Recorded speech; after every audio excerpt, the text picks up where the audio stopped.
Assalamualaikum warahmatullahi wabarakatuh. Kembali lagi sama saya Ratna di Manajemen Operasional atau Operational Foundation. Nah, di sini kita akan membahas bab yang kedua mengenai inventory atau persediaan.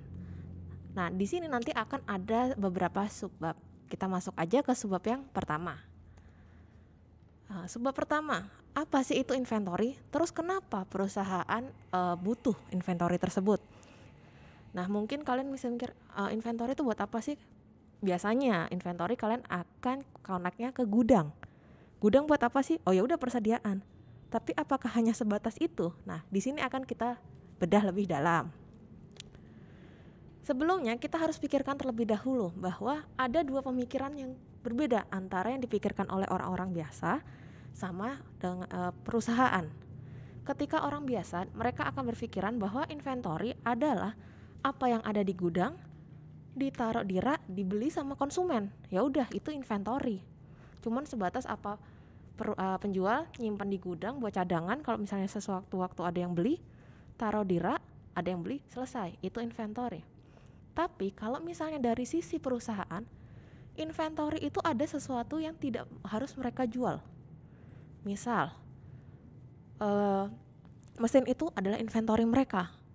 Terus gudang tempatnya itu adalah inventory. Jadi inventory itu tidak segala sesuatu yang harus dijual dan mendapatkan uang. Inventory itu bisa dikatakan sebagai aset. Nah, seperti apa sih inventory itu? Nah, ini akan kita bahas lebih dalam lagi. Mungkin teman-teman masih ada mikir contohnya yang lebih real seperti apa ya, biar ada gambarannya. Nah, kita umpamakan di sini. Kalian di rumah pasti punya barang-barang ini. Baju, furniture, makanan. Ini adalah contoh dari home inventory atau inventory di rumah. Kalian punya barang ini akan lebih dari satu. Terus kenapa? Kenapa kalian harus punya dari satu? Misal nih kayak baju. Nggak mungkin kan kalian hanya punya satu baju. Misal nanti kalau misalnya baju kalian kotor, ya udah kalian mau nggak mau pakai baju itu karena hanya ada satu. Tapi dengan adanya inventory, ada yang lebih dari satu, ketika baju yang kalian pakai masih ada cadangan yang lain. Itulah gunanya inventory. Jaga-jaga kalau sewaktu-waktu terjadi sesuatu hal yang tidak diinginkan. Sama halnya kayak makanan. Misal kalian cuma punya nasi, nggak punya lauknya. Nah, ya udah, mau nggak mau kalian akan makan nasi terus. Kalau udah habis, ya udah masak nasi terus. Kalau ada yang lainnya, istilahnya kalian bisa lebih variasi lah. Jaga-jaga kalau nasinya habis kita masih punya mie. Jaga-jaga kalau mie-nya habis kita masih punya telur. Seperti itulah konsep inventory. Inventory gunanya lebih ke jaga-jaga, meminimalisir keadaan yang tidak menentu. Nah, kenapa kita butuh inventory? Ada 3 hal yang paling penting atau yang menjadi dasar kenapa butuh inventory. Pertama, inventory protect kita dari ketidakpastian. Ketidakpastian misalnya ada bencana. Kayak kita lihat nih, awal pandemi ini, mungkin sebagian orang yang sudah terbiasa pakai masker medis seperti ini, ya udah mereka selalu stok di rumahnya.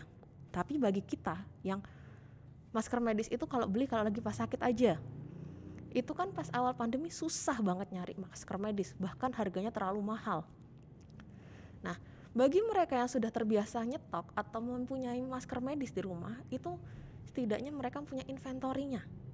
Yang artinya mereka sudah berjaga-jaga terhadap ketidakpastian. Sama halnya kalau misalnya kalian nyetok mie instan di rumah. Jaga-jaga kalau misalnya nasi kalian habis. Itu inventory memprotek kita dari ketidakpastian.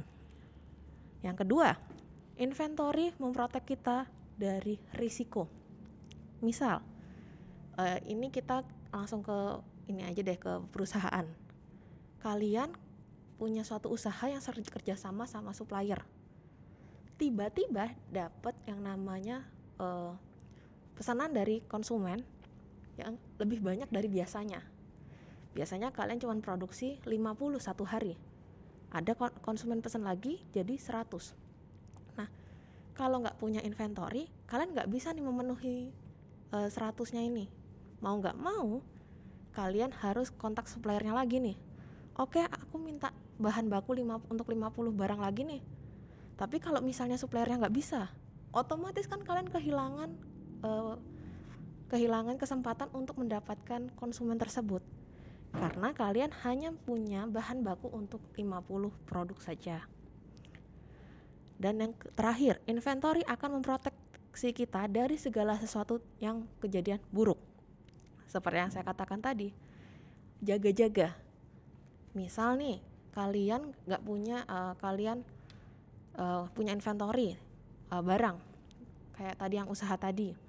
Di inventory kalian ada 20, kalian biasa produksi 50. Ternyata pas produksi, barang kalian yang 50 ini ada yang cacat. Tapi karena ada inventory, otomatis yang cacat ini bisa ditutup, bisa di cover. Jadinya kalian nggak perlu istilahnya bingung nih, nanti untuk nutup yang cover ini gimana, karena kita sudah ada inventory-nya, sudah ada persediaan di gudang. Itulah kenapa semua butuh inventory, nggak hanya perusahaan, kita pun butuh inventory. Tuh. Terus bisa dikatakan inventory itu adalah asuransi. Kalau ingat asuransi, harus ada 2 hal yang diingat. Ada risiko yang ditanggung, ada cost atau biaya yang harus ditanggung juga. Kalau misalnya resikonya mau ditanggung, otomatis ada biaya yang harus dikeluarkan. Kira-kira apa sih resiko yang akan ditanggung ketika kita menggunakan inventory atau punya inventory? Yang pertama, resiko kehilangan atau dicuri. Kalian punya gudang, kalian punya produk-produknya di dalam. Kalau nggak benar-benar kita manage, barang tersebut bisa hilang. Bisa dicuri sama pegawai kalian, bisa kemalingan, atau bahkan bisa dimakan tikus. Kita nggak ada yang tahu kalau nggak benar-benar kita jaga. Yang kedua, spoil atau rusak. Kalian mikirnya gini, ya udahlah nyimpen barang sebanyak-banyaknya aja buat jaga-jaga. Tapi ingat, makin banyak barang di gudang, kemungkinan untuk rusak karena cuaca, hewan, atau apapun itu semakin besar. Jadi ketika kalian memanage inventory, otomatis harus memikirkan bagaimana sih keadaan yang pas, jangan sampai rusak ataupun busuk lah, katakanlah seperti itu. Atau yang ketiga, go out style. Lebih kepada kayak gini, kalian mau nyoba, kita ambil masa pandemi kemarin awal deh. Kan masker scuba itu awal-awal kita pandemi, wah gambarnya macam-macam nih, bentuknya macam-macam, motifnya macam-macam. Tetapi terus pemerintah mengeluarkan bahwa scuba sudah tidak dianjurkan lagi. Yang artinya para penjual atau mereka yang menimbun scuba untuk dijual ulang itu sudah kehilangan stylenya, atau orang-orang udah nggak tertarik dengan masker scuba. Padahal mereka mikirnya, ya udahlah aku nimbun masker scuba aja supaya dapat pendapatan lebih tinggi gitu. Karena orang suka dengan masker yang motifnya macam-macam nih.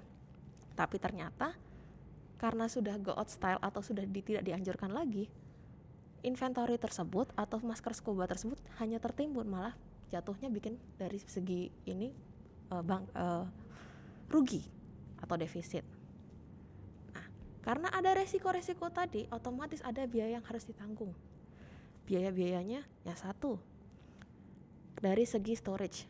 Nah, kalau kalian mau ada inventory, otomatis harus ada tempat yang disediakan. Menyediakan tempat, harus ada biaya yang dikeluarkan. Nah, ini juga harus diperhatikan. Yang kedua, security. Tadi kan sudah saya katakan bahwa salah satu resikonya adalah dicuri. Punya gudang, kalian nyimpen di inventory, otomatis kalian harus memikirkan bagaimana sih supaya ini gudang nih aman nih, nggak kemalingan. Ya udahlah, kita kasih security, kita kasih CCTV. Bayar security, bayar satpam, pakai uang. Beli CCTV, pakai uang. Itu namanya ada cost, biaya yang harus ditanggung. Dan yang terakhir, maintenance, atau gimana caranya supaya gudang tadi nih, gudang yang kalian punya ini bisa tetap menjaga kualitas barang yang kalian simpan. Katakanlah kalian ini punya persediaan tekstil. Kalau misalnya dari gudang tersebut enggak dijaga, otomatis kualitas bahan kalian itu akan turun. Kalau turun, yang artinya harga dari tekstil kalian akan makin rendah, rugi lagi. Makanya dari segi inventory ini harus memikirkan gimana costnya nggak terlalu besar, tetapi juga harus bisa meningkatkan efisiensinya kita, menjaga produksi kita supaya tidak terhambat. Tuh, inilah inventory. Inventory adalah asuransi. Nah, apa sih keuntungan dari inventory? Yang pertama, diskon. Kalian kan pasti tahu kalau orang beli secara grosir otomatis akan lebih murah. Sama halnya dengan inventory. Orang akan misalnya saya mau beli suatu bahan. Saya beli 1, dengan saya beli 10 akan lebih murah lebih 10. Tetapi harus dipikirkan juga ada inventorinya atau enggak. Dengan adanya inventory, saya bisa beli 10. Dengan catatan, 10 ini sudah saya pertimbangkan apakah sesuai dengan produksi saya atau tidak. Yang kedua, economic of scale. Apalagi ini economic of scale. Economic of scale itu gampangnya gimana caranya produksi lebih murah. Jadi, anggaran produksi akan lebih turun dengan produksinya sama tetap, atau meningkatkan produksinya tapi anggarannya lebih murah. Itu adanya anggaran. Misal nih, economic of scale itu gampangnya biasanya tanpa inventory dengan 50.000 saya bisa menciptakan 2 barang. Adanya inventory 50.000 tadi bisa menjadi 3 atau 4 barang. Yang keempat adalah promise to customer atau janji kita kepada konsumen. Nah, katakanlah tiba-tiba ada yang pesan dadakan nih. Saya mau pesan sekitar tambahan 10 barang. Kita punya inventory, otomatis kita bisa menjanjikan kepada konsumen, oke, kita kasih nih, bisa Bu, saya bisa menepati permintaan Ibu gitu, karena kita ada jaga-jaga nih. Yang terakhir adalah anticipate sales. Jaga-jaga kalau misalnya nanti suatu waktu ada permintaan tinggi banget, kita sudah ada nih inventory-nya. Oke nih inventory buat suatu waktu. Katakanlah kalian pas lebaran, deket-deket puasa, permintaan sirup itu pasti akan tinggi. Kalau perusahaan sirup tidak punya inventory, mereka tidak akan bisa mengantisipasi sales ini. Inilah guna dari inventory. Nah, bisa disimpulkan di subbab ini, inventory itu akan sangat penting, tetapi bisa sangat mahal. Karena semakin banyak kita menyimpan, otomatis cost yang kita keluarkan akan semakin besar. Oleh karena itu, dari segi manajemen inventory kita harus tahu berapa yang pas dengan biaya yang pas. Jangan terlalu tinggi, jangan terlalu rendah. Oke, untuk subbab kali ini sampai di sini. Terima kasih.